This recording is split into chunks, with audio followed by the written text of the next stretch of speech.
When it comes to financial conversations, the pressure can be overwhelming. But what if there was a way to make these talks not only stress-free, but actually enjoyable? The key lies in how you approach the topic, and trust me, it's simpler than you think. Most of us have been there, trying to discuss investments, savings, or retirement with a loved one or advisor, only for the conversation to spiral into confusion or tension. But here's the thing, it doesn't have to be that way.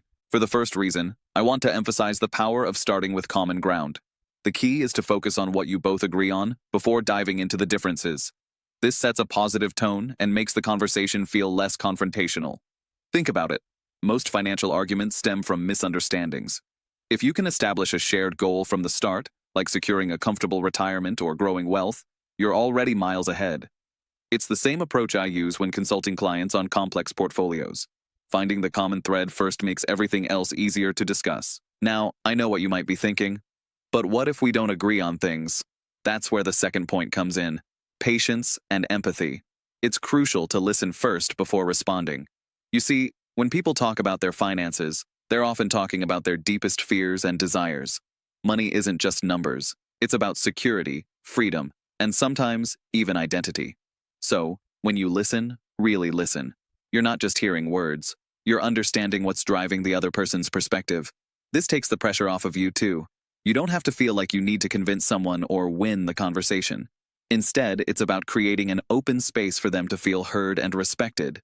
I've seen this firsthand in my career, working with countless clients who initially had very different views, but after really listening to one another, ended up with solutions that worked for both sides. Next, I want to touch on a strategy that's crucial in keeping these discussions stress-free: breaking down complex topics into bite-sized, digestible pieces.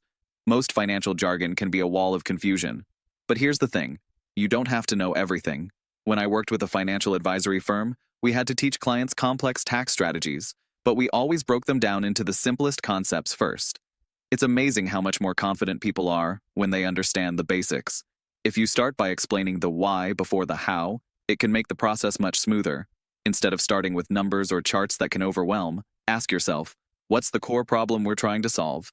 Is it saving for a vacation? Or growing wealth for retirement? Once you get clear on the purpose of your conversation, everything else falls into place. And let's talk about expectations for a second. If you're in a conversation about money, one of the most important things to establish early on is what both parties expect to get out of it. Are you looking to make a decision right now? Or is this just a brainstorming session?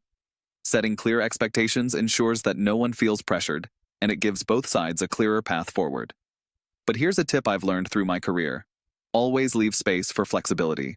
Finances are constantly changing, and conversations should allow room for adjustments. That's why I prefer to frame money discussions not as rigid, one-time talks, but as ongoing conversations. So if you've been stressed about your next financial conversation, here's the big takeaway. Start with empathy. Break things down into simple terms, set clear expectations, and leave room for flexibility. These small tweaks will make a world of difference, and you'll see how quickly conversations that once felt daunting become empowering and productive. And hey, if you found this helpful and want to continue learning about stress-free financial strategies with no affiliate commissions or hidden incentives, consider subscribing. It means a lot when you support content that's genuinely focused on giving you value, not selling you something.